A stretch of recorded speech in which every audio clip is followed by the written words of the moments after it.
Avoir confiance en soi, c'est quasi impossible, à moins de vivre toute seule sur une île déserte. 27%, c'est le nombre de femmes qui se comparent aux autres quotidiennement.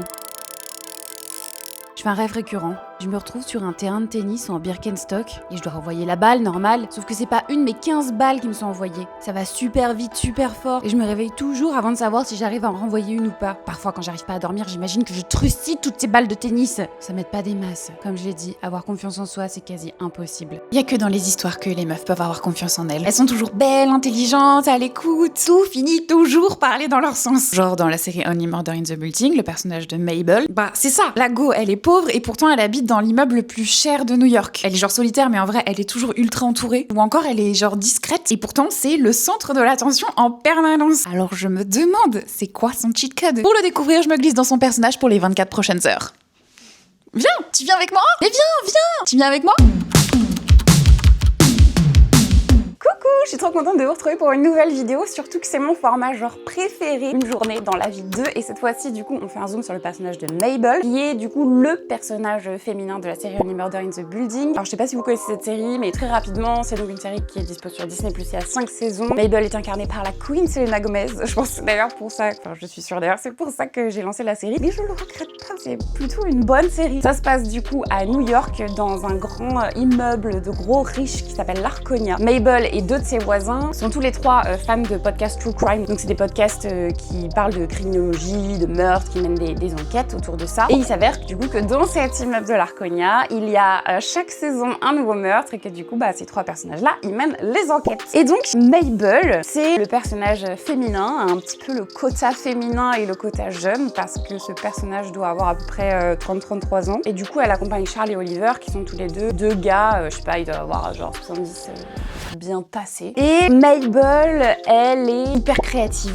elle adore peindre, mais c'est aussi un personnage qui est très discret et qui est très seul. Je dirais que c'est les trois gros axes de ce personnage-là qui sont développés dans la série, et c'est ce qu'on va un petit peu explorer au cours de cette journée. Donc on va commencer sans plus tarder par la partie outfit, parce que Mabel, elle est pas du tout habillée comme ça. Et en plus, je suis trop contente parce que pour cette partie-là, j'ai trouvé plein d'interviews de la costumière de la série. Donc vraiment, je suis trop contente.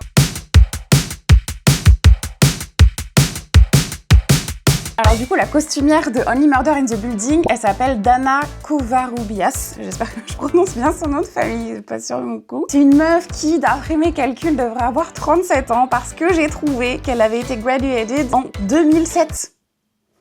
Donc c'est une meuf de la ville, elle habite à New York et tout, donc hyper en adéquation avec le personnage de Mabel. Et en fait, elle, ce qu'elle dit, c'est que pour le personnage de Mabel, elle voulait vraiment développer un style qui soit à la fois confortable et badass. Et je trouve que quand on regarde un petit peu tous les outfits du personnage, on retrouve vraiment cette ligne conductrice là. Et comme je disais, du coup, l'habilleuse, elle est dans le même mood que le personnage de Mabel, et c'est justement ça qu'elle a voulu développer dans le personnage. Et du coup, elle s'est vraiment inspirée de son propre lifestyle en fait. C'est pour ça que tous les looks de Mabel, ils sont vraiment portables dans la vie réelle. Il n'y a pas genre ce male gaze qui fait que d'un seul coup, on la voit genre en talons hauts, en train de faire une course-poursuite parce que c'est normal. Enfin, des trucs qui n'ont aucun rapport, qui sont très du coup regard masculin, c'est-à-dire le fantasme du patriarcat, disons, sur la façon de s'habiller des meufs. Là, on n'a pas ça du tout. Au contraire, elle est hyper stylée, mais on sent que c'est quelque chose, genre si elle va prendre le métro, c'est tout à fait plausible quoi. Donc c'est ça qui est hyper intéressant dans le personnage de Mabel, c'est qu'elle est hyper stylée, très stylisée, elle dégage quelque chose rien que d'un point de vue de son outfit. Mais du coup, en tant que femme qui regarde la série, on peut vraiment se projeter dans ce personnage en disant genre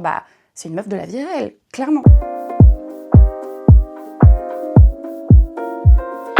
Je trouve qu'elle a une palette de couleurs très précise. Elle part pas dans tous les sens. On est sur du jaune, voilà, un truc en jaune poussant dans le pilote de la série, mais en vrai c'est des couleurs très chaudes, beaucoup plus moutarde. Elle va être dans des bleus assez profonds, des marrons. Et quand on regarde bien, elle a genre 2-3 modes d'habits différents et c'est tout. Elle a très souvent des jupes. Soit ces jupes, elles vont être en tartan et elle va avoir un haut uni qui va reprendre la couleur principale de sa jupe. Soit elle va avoir une jupe unie, très souvent en cuir, avec un haut, cette fois-ci beaucoup plus avec des rayures un peu de toutes les couleurs. Soit elle va être habillée dans des espèces de costumes, mais pas genre des costumes classiques qu'on a l'habitude de voir. C'est toujours un tout petit peu plus stylisé. À chaque fois, je trouve qu'il y a une forme ou un mélange de matière qui fait que du coup, il y a une empreinte spéciale dans ce personnage-là. Elle est habillée de façon très classique, mais justement, en effet, il y a cette petite touche de modernité, je dirais. Et donc, j'ai voulu trouver moi-même mon petit outfit à la Mabel. Alors j'ai fait une petite sélection parce que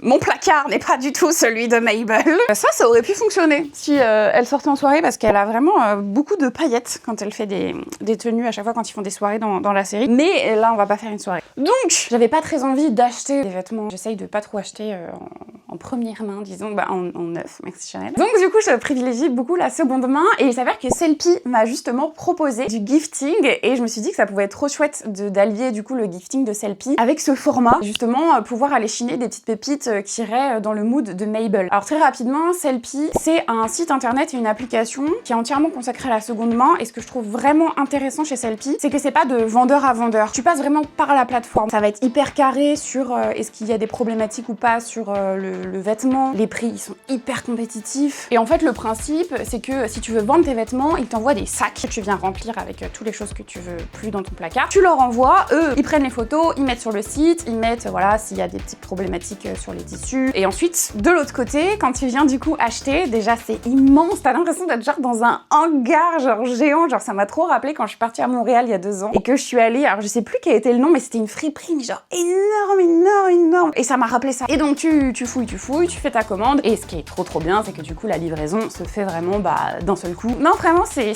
hyper quali. Là, c'était la première fois que j'utilisais les services de Sellpy et j'en suis vraiment ravie. Bref, j'ai fait toute une petite sélection. J'en ai fait d'ailleurs une petite série de vidéos sur mes comptes TikTok et Instagram, vous pouvez aller voir. Je tiens un look absolument pépite, je pense. Transition magique, je m'habille en Mabel. Voilà.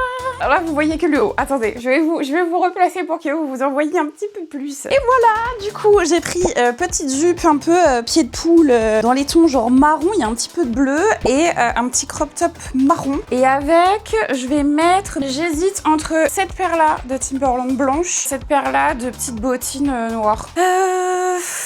Allez, je vais mettre celle-là. En plus, ça va venir rajouter un petit peu de fraîcheur à la tenue. That's so beautiful. You're beautiful. You're beautiful. Donc voilà, je pense qu'on est bueno. C'est parti pour 24 heures dans la vie de Mabel.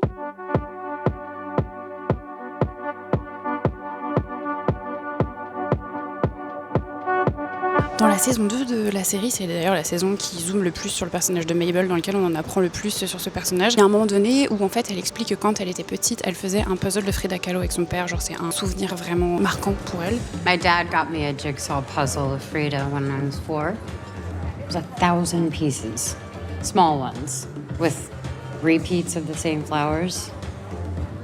I finished it the day before I turned 5. Et donc, du coup, je me suis dit qu'on allait acheter un puzzle qu'on ferait ensemble ce soir. Et j'ai vu une petite boutique qui s'appelle Clin d'œil. La dernière fois, je suis passée devant et genre j'ai vu qu'ils avaient des puzzles genre méga beaux. Donc, je vais aller voir si je trouve mon bonheur. Et dans cette saison 2, comme il y a toujours la question de la galerie d'art et tout, je trouve que c'est plutôt accurate d'aller acheter un beau puzzle bien artistique chez Clin d'œil.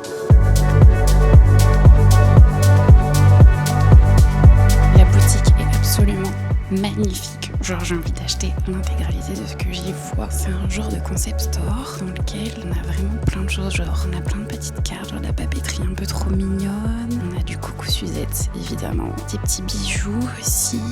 J'ai envie de tout acheter. Mini puzzle juste ici, beaucoup trop mimi. Il y a le même en version géant. C'est celui-là que je veux, je crois. C'est beaucoup trop mimi. En plus il y a mon petit bandit dessus, lui.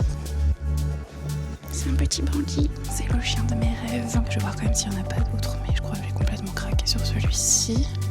Puis il y a toutes les cartes. Le prochain anniversaire de gens que je connaissais, le mien. Est-ce qu'on a le droit de s'acheter des cartes d'anniversaire pour soi ? Parce qu'elles sont vraiment trop mignonnes et j'ai trop envie de les acheter. Je sais pas combien ça coûte, mais genre c'est en plastique, made in France et tout. Mais sur l'écologie, c'est plutôt chouette d'acheter ce genre de produit. C'est abusé, faut pas me laisser dans ce genre de boutique. C'est hyper arty, c'est tellement Mabel. Bon je crois que je vais passer à la caisse.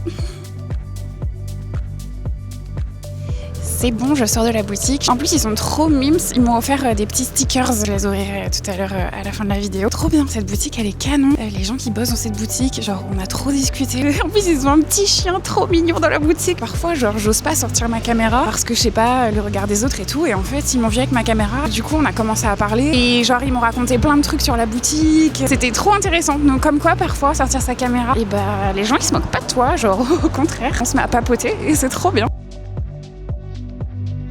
je me pose un petit peu. Il y a un truc que j'ai trouvé vraiment trop cool dans cette boutique. Il y a plein d'artistes qui sont pas exposés mais qui sont vendus. J'ai vu par exemple du Coucou Suzette. Il y avait une Ilu aussi d'Agathe Sorlet, enfin des sœurs Sorlet en tout cas. C'est tenu par des femmes. Enfin vraiment je trouve une énergie féminine de dingue, genre ça fait trop du bien. Parce que c'est vrai que spécifiquement dans le milieu artistique, bah je pense qu'il y a plein de meufs mais qu'en fait elles sont complètement invisibilisées. Et notamment un gros syndrome de la Schtroumpfette dans Only Murder in the Building, genre vraiment. Le syndrome de la Schtroumpfette, c'est la tendance qu'ont les œuvres de fiction à n'avoir qu'un seul personnage féminin parmi un ensemble de personnages masculins. Et en plus d'être seul, ce personnage est stéréotypé. C'est l'essayiste américaine Kata Pollitt qui théorise ce syndrome dans le New York Times en 1991. Elle y critique le dessin animé des Schtroumpfs, dans lequel on ne retrouve qu'une seule incarnation du féminin dans un univers exclusivement masculin. Moi, je suis une Schtroumpfette. Et où ces derniers sont tous représentés par un trait de leur personnalité. Quand la Schtroumpfette, elle, est une Schtroumpfette. Et vous aimez ce que vous voyez? Mabel, elle est complètement sur le syndrome de la Schtroumpfette. On est sur un personnage féminin qui est la voix de la raison, qui est maternant, qui est douce, qui a toute la charge mentale. Et c'est moyennement critiqué, moyennement remis en question. S'il y avait un seul point négatif à donner à cette série Only Murder in the Building et au personnage de Mabel, c'est ce syndrome. Et c'est très dommage.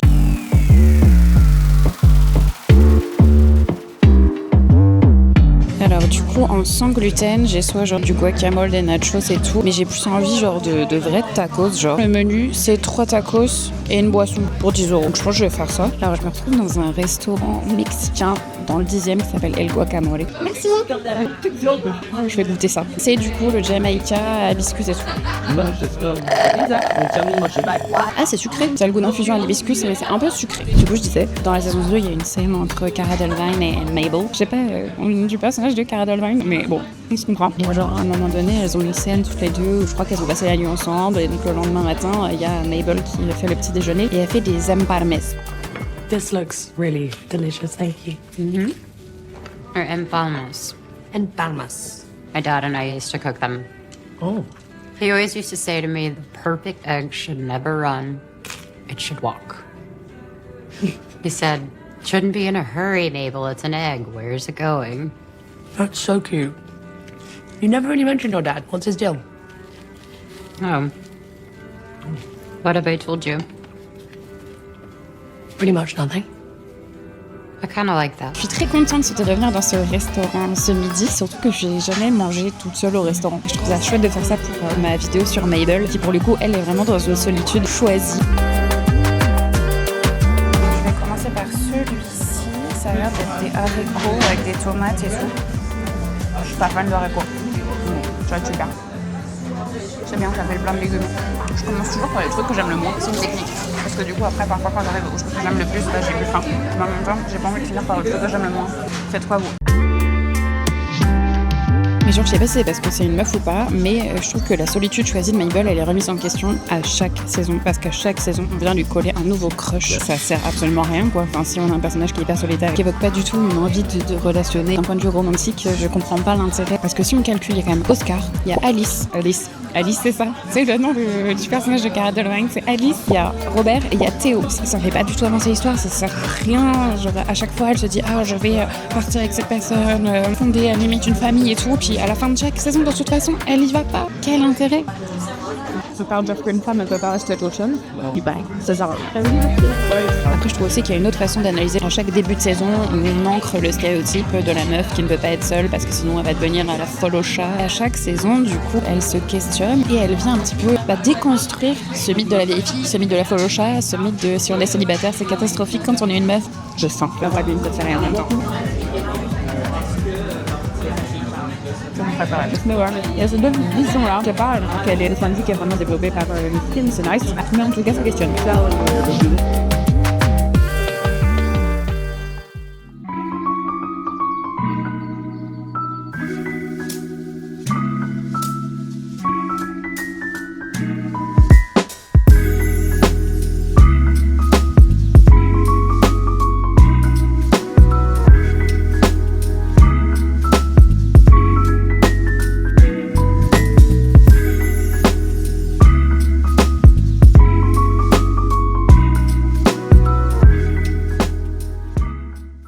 Je trouve un truc facile dans lequel la série est tombée, c'est genre le mythe de la rivalité féminine.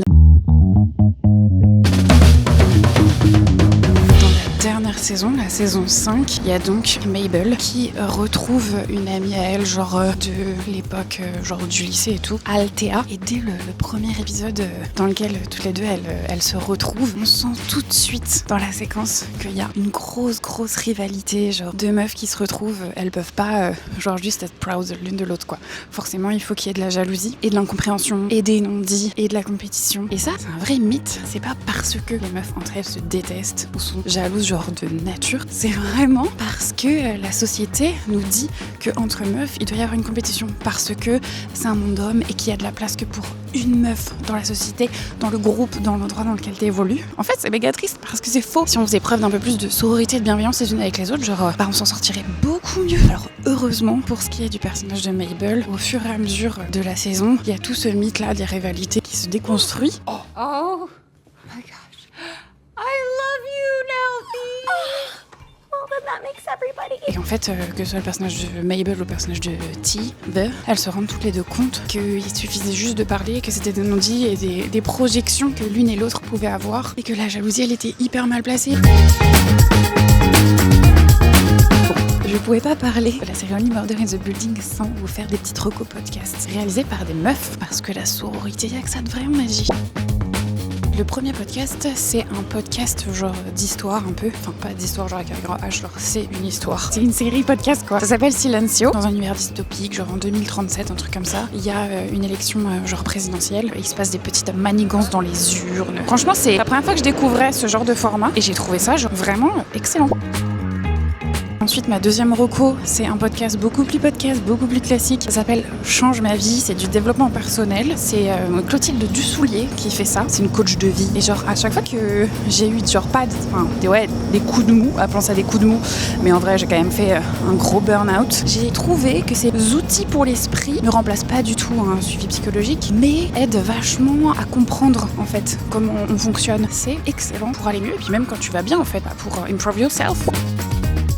Et enfin, le dernier podcast, il est pas du tout nouveau. Je pense peut-être même qu'il s'est arrêté, mais bon, c'est pas grave. Les podcasts, ça fait pour être écouté n'importe quand. C'est Bouffon. C'est des interviews de personnes qui travaillent dans le secteur de la restauration. Donc, que ce soit des restaurateurs, des associations. Enfin, c'est vraiment très varié. Voilà, c'est vraiment les 3 podcasts que je vous recommande. Mais c'est vrai que ça fait longtemps que j'écoute plus trop de podcasts pour 2 raisons. Déjà, parce que mes AirPods sont cassés. Donc, du coup, j'écoute même plus trop de musique en vrai. Et aussi parce que, à une époque, je faisais un podcast, je faisais même 2 podcasts qui ont beaucoup fonctionné. Et puis j'ai arrêté et du coup j'ai pris beaucoup de distance avec ce médium. Or c'est un médium que j'aime vraiment en réalité. Donc faut que je me rachète des AirPods et que je relance mon podcast en fait.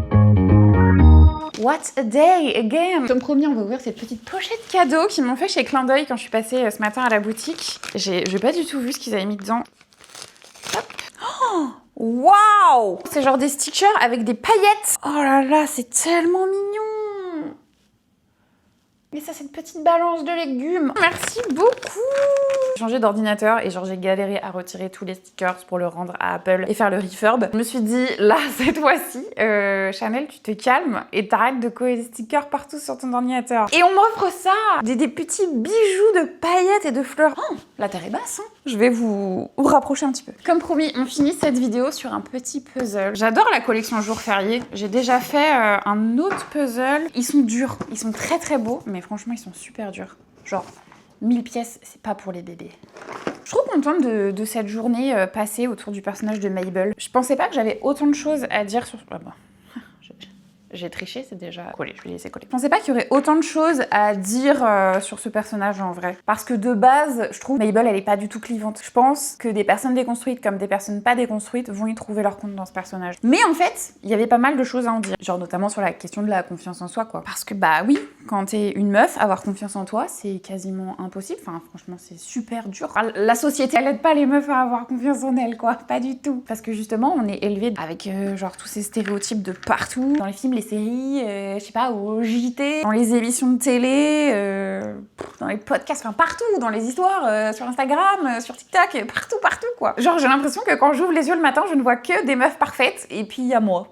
Alors du coup c'est vrai que quand je suis tombée sur le personnage de Mabel, j'ai un petit peu respiré virée en fait. C'est un personnage féminin dans lequel on peut vraiment se projeter parce qu'elle ressemble à une meuf de la vie réelle. Elle a des contradictions comme une meuf de la vie réelle, elle essaye tant bien que mal de se déconstruire comme une meuf de la vie réelle, sauf que elle est ni trop parfaite en mode féministe parfaite, y a rien à redire, et en même temps c'est pas la meuf genre qui coche tous les critères de beauté. Alors elle est pas moche, c'est Selena Gomez, mais il y a quand même une fluctuation de sa silhouette au fur et à mesure des épisodes et des saisons, et c'est pas un sujet. Puis ça c'est pour parler du physique, mais même dans sa façon d'être, du coup on a vu, elle a plein de crushs, elle a le syndrome de la schtroumpfette, et en fait c'est un mélange des deux, et c'est ça qui fait son humanité, c'est qu'elle véhicule des messages féministes, positifs, progressistes, et en même temps elle n'est pas ça, elle a une belle marge de progression, mais elle en a conscience, et elle le déconstruit au fur et à mesure des épisodes. Une meuf de la vie de tous les jours, finalement, j'ai envie de dire, une meuf de la vie réelle. Et je pense que c'est quelque chose qui est vraiment fait exprès, parce que quand tu vois la costumière qui vraiment a mis un point d'honneur à ce que les costumes soient portables dans la vie réelle, dans des vraies situations de vraies meufs de cet âge-là à New York, je trouve que c'est ça qui fait vraiment la différence. C'est de prendre ces décisions artistiques-là. Il me reste 20